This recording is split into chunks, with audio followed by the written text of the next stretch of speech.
Yesu Kristo ashimwe. Tugeze ku munsi w'168 dusoma Bibiliya. Turi mu gitabo cya Yesaya. Uyu munsi turahera ku bice 34 by'iki gitabo cya Yesaya. Reka dusome mu izina rya Yesu. Ibyago Imana izateza amahanga. Mwa mahanga mwe nimwigire hafi ngo mwumve, mwa moko mwe nimutege amatwi. Isi n'ibiyuzuye byumve, ubutaka n'ibimera byose nabyo byumve. Kuko Uwiteka arakariye amahanga yose, akaba afitiye ingabo zayo yose umujinya.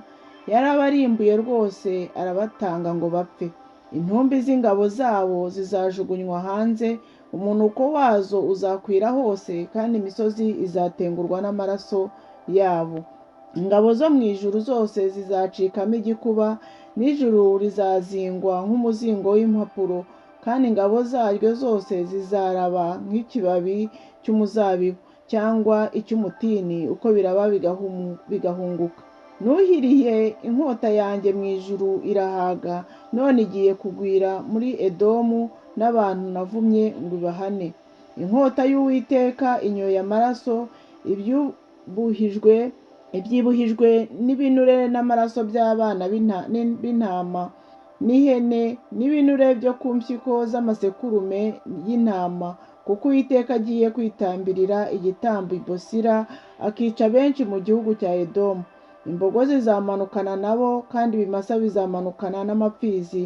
Igihugu cyabo kizasinda amaraso n'umukungugu w'iwabo uzabyibushywa n'ibinure.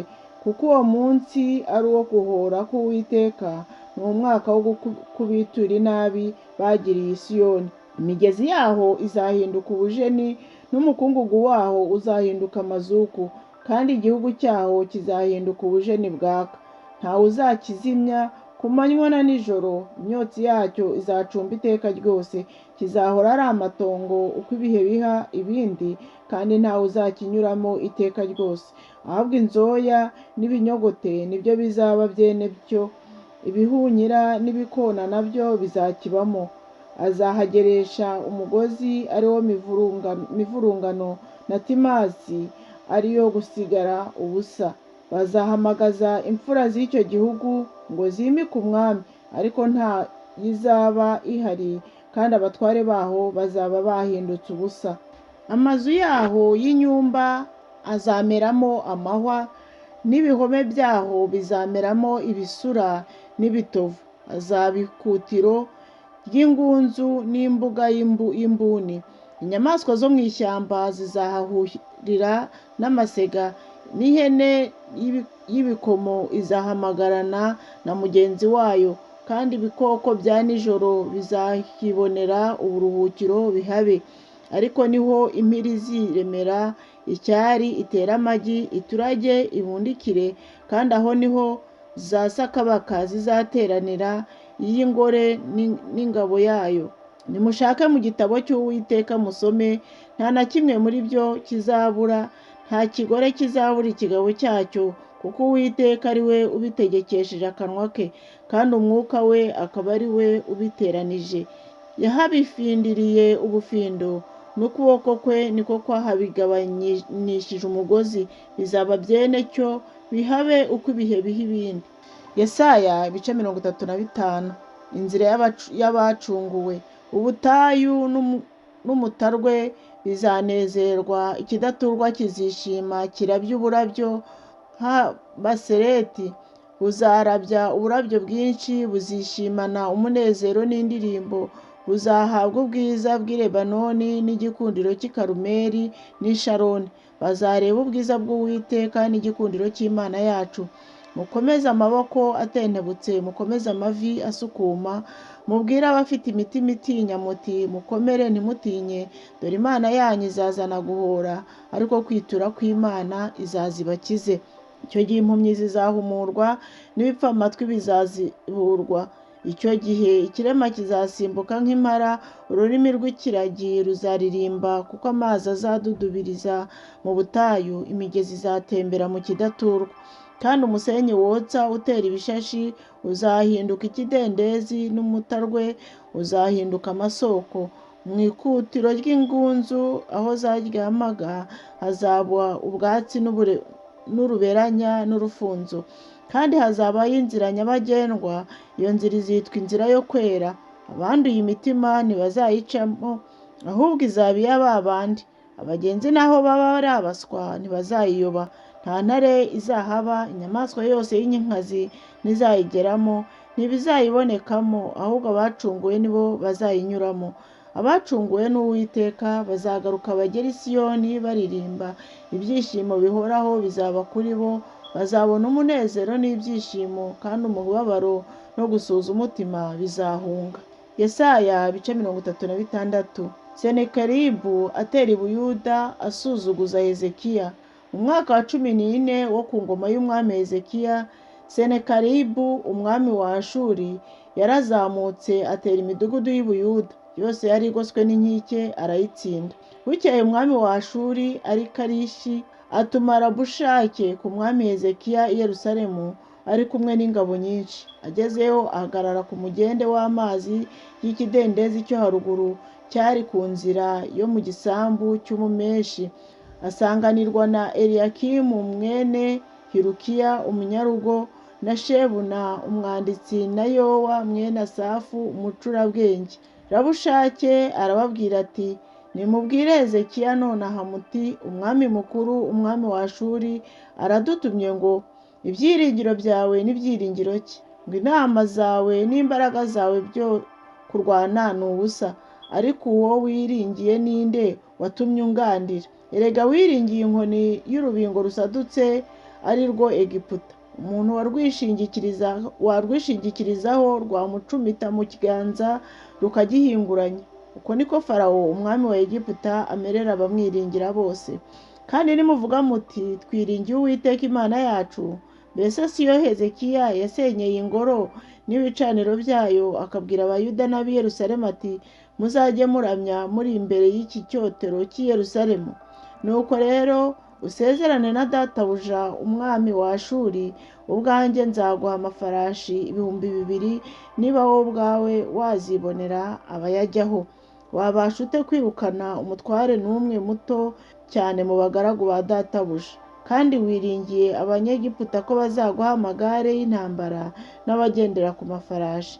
Ngo mbese nzamutse gutera aha hantu nkaharimbura ntabitegetswe n'Uwiteka? Uwiteka niwe wambwiye ati, zamuka utere icyo gihugu ukirimbure. Eliyakimu na Shebuna na Yowa basubiza Rabushake bati, turakwinginze vugana n'abagaragu bawe mu runyarameya kuko turwumva, ariko we kuvugana natwe mu Ruyuda ngo abantu bari ku nkike babyumve. Nuko Rabushake arababwira ati, mbese ugira ngo databuja yantumye kuri shobuja namwe kubabwira ayo magambo? Ntimuzi ko yantumye kuri abo bicaye ku nkike kugira ngo barire amabyi yabo, banywere inkari yabo hamwe namwe? Maze Rabushake arangurura ijwi rirenga mu rurimi rw'Abayuda ati, nimwumve amagambo y'umwami mukuru, umwami wa Ashuri. Uwo mwami arantumye ngo Hezekiya ntabashuke, kuko atazabasha kubakiza. Hezekiya ntabiringize Uwiteka babwira ati, nukuri Uwiteka azadukiza, kandi ati, uyu murwa ntuzahabwa umwami wa Ashuri. Mwe kumvira Hezekiya, kuko umwami wa Ashuri antumye ngo mwuzure nanjye musohoke munsange, umuntu wese abone uko arya ku muzabibu we no ku mutini we, nuko anywa amazi yo mu iriba rye, kugeza ubwo nzaza nkabajyana mu gihugu gihwanye n'icyanyu, kirimo ingano na vino n'imitsima n'inzabibu. Mwirinde ko Hezekiya bashuka ngo Uwiteka azadukiza. Mbese hari indi mana mu mana z'abanyamahanga yigeze gukiza igihugu cyayo amaboko y'umwami wa Ashuri? Imana z'i Hamati n'iza Rupadi zirihe? Imana z'i Seravayimu zirihe? Mbese zakijije ab'i Samariya amaboko yanjye? Ni iyihe mu mana zose zo muri ibyo bihugu yakijije igihugu cyayo amaboko yanjye, kugira ngo Uwiteka akize Yerusalemu amaboko yanjye? Abantu baraceceka ntibagira icyo bamusubiza, kuko umwami yari yategetse ati, ntimugire icyo mumusubiza. Hanyuma Eliyakimu mwene Hilukiya umunyarugo na Shebuna w'umwanditsi na Yowa mwene Asafu w'umucurabwenge baraza basanga Hezekiya bashishimuye imyambaro yabo, bamubwira amagambo ya Rabushake. Yesaya ibice 37. Gusenga kwa Hezekiya. Umwami Hezekiya abyumvise ashishimura imyambaro ye, yambara ibigunira, aherako yinjira mu nzu y'Uwiteka. Maze yohereza Eliyakimu w'umunyarugo rwe na Shebuna w'umwanditsi n'abakuru bo mu batambyi bambaye ibigunira kwa Yesaya w'umuhanuzi mwene Amosi. Baramubwira bati, Hezekiya yadutumye ngo uyu munsi ni umunsi w'umubabaro n'ibihano no gushinyagurirwa, kuko abana benda kuvuka kandi nta mbaraga zo kubabyara. Ahari Uwiteka Imana yawe yumvise amagambo ya Rabushake yose shebuja umwami wa Ashuri yamutumye gutuka Imana ihoraho, ngira ngo Uwiteka Imana yawe izahana ayo magambo yumvise. Nuko rero terura amashengesho yawe usabire abantu basigaye. Nuko abagaragu b'umwami Hezekiya bajya kwa Yesaya. Yesaya arababwira ati, mubwire shobuja muti, Uwiteka avuze ati, ntutinye ayo magambo wumvise abagaragu b'umwami wa Ashuri bantutse. Nzamushyiramo undi mutima, ubwo azumva impuha azasubira mu gihugu cye, kandi nagerayo nzamwicisha inkota. Hanyuma Rabushake asubirayo asanga umwami wa Ashuri arwanya i Libuna, kuko yari yumvise ko yavuye i Lakishi. Bukeye uwo mwami yumva bavuga kuri Tiruhaka umwami wa Etiyopiya bati, dore yaguteye kukurwanya. Abyumvise yongera gutuma kuri Hezekiya ati, nimugende mubwire Hezekiya umwami w'Abayuda muti, iyo Mana yawe wiringiye ntigushuke, ngo Yerusalemu ntabwo izahabwa umwami wa Ashuri. Wumvise uko abami ba Ashuri bagenje ibihugu byose bakabirimbura rwose. Ni wowe uzabakira? Mbese imana z'abanyamahanga ba sogokuruza banjye barimbuye zarabakijije? Ab'i Gozani, Harani, Resefu n'Abanyedeni bari Terasari. Umwami w'i Hamati ari he? N'umwami wa Rupadi, n'umwami w'umurwa w'i Serafavayimu, n'uw'i Hena n'uwa Iva. Bukeye intumwa zishyikiriza Hezekiya urwandiko, ararwakira ararusoma. Hezekiya aherako arazamuka ajya mu nzu y'Uwiteka, aruramburira imbere y'Uwiteka. Maze Hezekiya asenga Uwiteka ati, Uwiteka Nyiringabo, Mana ya Isiraheli, wicara ku bakerubi, niwe wenyine Mana y'ibihugu by'abami bo mu isi bose, niwe waremye ijuru n'isi. Tega ugutwi kwawe Uwiteka wumve, wejeshe amaso yawe Uwiteka urebe, wumve amagambo ya Senakeribu yatumye intumwa gutuka Imana ihoraho. Icyakora Uwiteka, abami ba Ashuri barimbuye ayo mahanga n'ibihugu byayo, bajugunye imana zabo mu muriro, kuko zitari Imana nyamana, ahubwo zaremwe n'intoki z'abantu mu biti no mu mabuye, nicyo cyatumye bazirimbura. Nuko none Uwiteka Mana yacu, ndakwinginze udukize amaboko ye, kugira ngo abami bo mu isi bose bamenye ko ari wowe Uwiteka wenyine. Yesaya ahanura ibizaba. Hanyuma Yesaya mwene Amosi atuma kuri Hezekiya ati, Uwiteka Imana ya Isiraheli ivuze ngo, kuko wansabye kukurengera kuri Senakeribu umwami wa Ashuri, iri ni ryo jambo Uwiteka yamuvuzeho ati, umukobwa w'inkumi w'i Siyoni arakuneguye, araguseka akagushinyagurira. Umukobwa w'i Yerusalemu akuzungurije umutwe. Uwo watoranije ukamutuka ninde wakanitse ukamureba igitsure? Ni Uwera wa Isiraheli. Watukishije Uwiteka abagaragu bawe, uravuga uti, nzamukanye igitero cyinshi n'amagare yanjye y'intambara, ngeze mu mpinga z'imisozi, mu mirenge yo hagati y'i Lebanoni. Nzatema imyerezi yaho miremire n'imiberoshi yaho myiza cyane, kandi nzinjira mu ijuri ryo mu ishyamba hagati mu isambu yera. Uti, nafukuye amazi ndayanywa, nzakamisha inzuzi zo muri Egiputa zose ibirenge byanjye. Ntiwumvise uko nabigenjeje kera, mbigambiriye mu gihe cyashize? None ndabishohoje kugira ngo urimbure imidugudu igoswe n'inkike, uyihindure ibirundo by'amatongo. Nicyo cyatumaga abaturage bayo bagira intege nke, bagatwuka umutima, bagakorwa n'isoni, bakaraba nk'ubwatsi bwo ku gasozi, n'ubwatsi bukimera, nk'ubwatsi bumera hejuru y'inzu n'umurima w'ingano zikiri nto. ariko nzi imyicarire yawe n'imitabarire yawe n'imitabarukire yawe n'uburakari wandakariye, kuko uburakari wandakariye n'agasuzuguro kawe bizamutse bikangera mu matwi. Nzagushyira umuringa wanjye mu mazuru n'icyuma mu kanwa ngusubize mu nzira yakuzanye. Nuko iki ni cyo kizakubera ikimenyetso: uyu mwaka muzarya ibyimeza ubwabyo, mu mwaka wa kabiri muzarya imicwira yabyo, mu mwaka wa gatatu muzabiba musarure, kandi muzatera inzabibu murye imbuto zazo.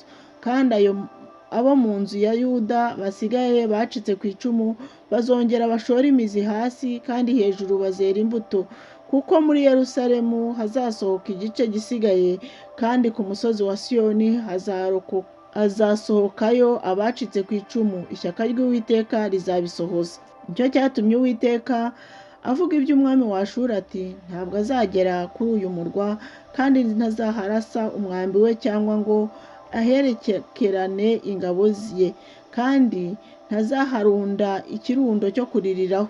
Inzira yamuzanye niyo izamusubizayo, ntabwo azagera kuri uyu murwa, niko Uwiteka avuze. Nzarinda uyu murwa nywukize ku bwanjye no kubw'umugaragu wanjye Dawidi. Ingabo za Senakeribu zirimbuka.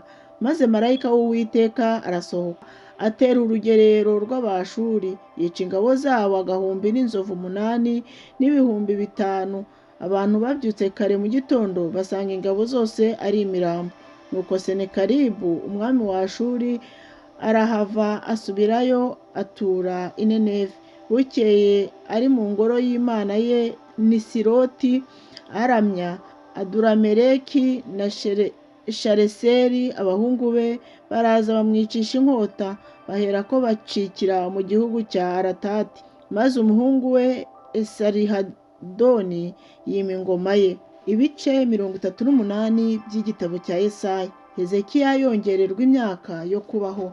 Muri iyo minsi Hezekiya ararwara yenda gupfa. Bukeye umuhanuzi Yesaya mwene Amosi aramusanga aramubwira ati: Uwiteka aravuze ngo tegeka iby'inzu yawe, kuko utazakira ahubwo ugiye gutanga.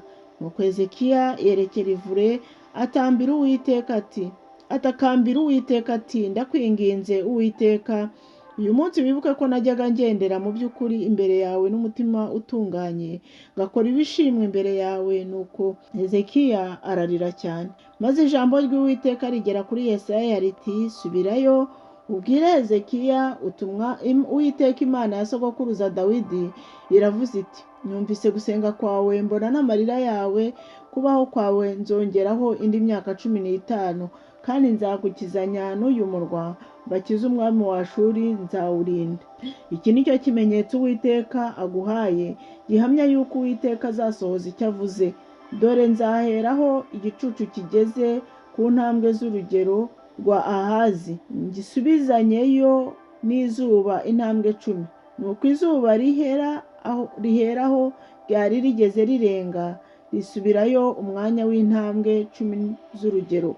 Ibyo Hezekiya umwami w'Abayuda yanditse ubwo yarwaraga agakira n'ibi: naravuze nti ndakenyutse, ngiye kunyura mu marembo y'ikuzimu, nteshejwe imyaka yanjye yari isigaye.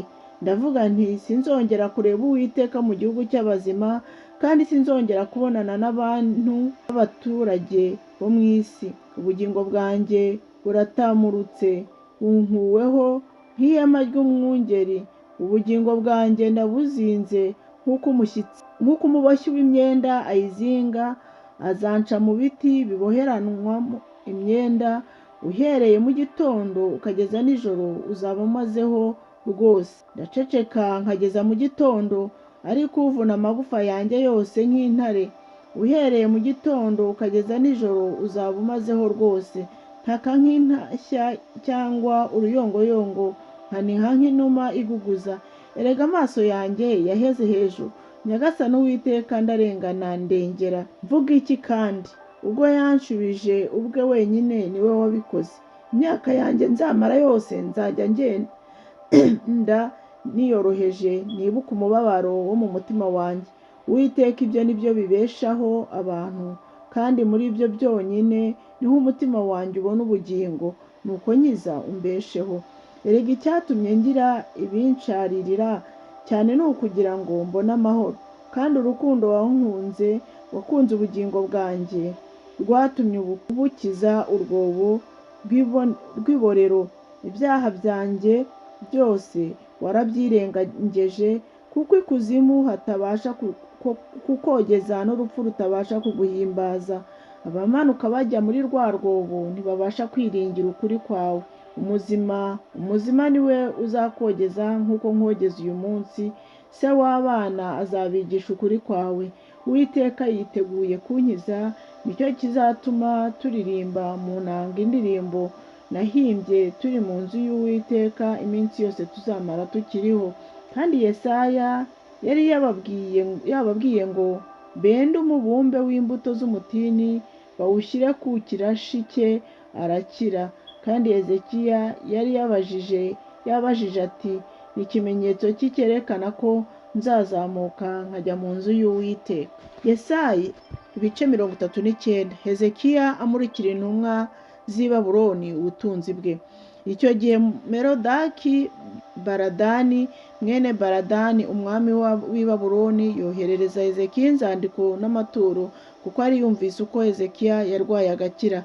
Maze Hezekiya yakira intumwa ze anezerewe, azimurikira inzu y'ububiko bwe yose yabikagamo ibintu bye by'igiciro cyinshi, ifeza n'izahabu n'imibavu n'amavuta y'igiciro cyinshi, n'inzu ibikwamo intwaro zo kurwanisha n'iby'ubutunzi byabonekaga mu nzu ye byose. Nta kintu na kimwe cyo mu nzu ye cyangwa mu gihugu cye cyose Hezekiya atazeretse. Bukeye umuhanuzi Yesaya asanga umwami Hezekiya, aramubaza ati, abo bagabo bavuze iki kandi baje aho uri baturutse? Hezekiya aramusubiza ati, baturutse mu gihugu cya kure cy'i Babuloni, baza ari njye basanga. Arongera aramubaza ati, mu nzu yawe babonyemo iki? Hezekiya aramusubiza ati, ibiri mu nzu yanjye byose barabibonye, nta kintu na kimwe mu byo ntunze ntaberetse. Yesaya abwira Hezekiya ati, umva ijambo ry'Uwiteka Nyiringabo. Igihe kizaza ibiri mu nzu yawe byose n'ibyo ba sogokuruza babitse kugeza ubu bizajyanwe i Babuloni, nta kintu kizasigara, niko Uwiteka avuze. Kandi abahungu bawe uzibyarira mu nda yawe bazabajyana, babagire inkone zo kuba mu nzu y'umwami w'i Babuloni. Hezekiya abwira Yesaya ati, ijambo ry'Uwiteka avuze ni ryiza. Arongera aravuga ati, kuko hazaba amahoro, ni iby'ukuri nkiriho. Imana ibahe umugisha. Tuzakomeza ejo dutangira igice cya 40.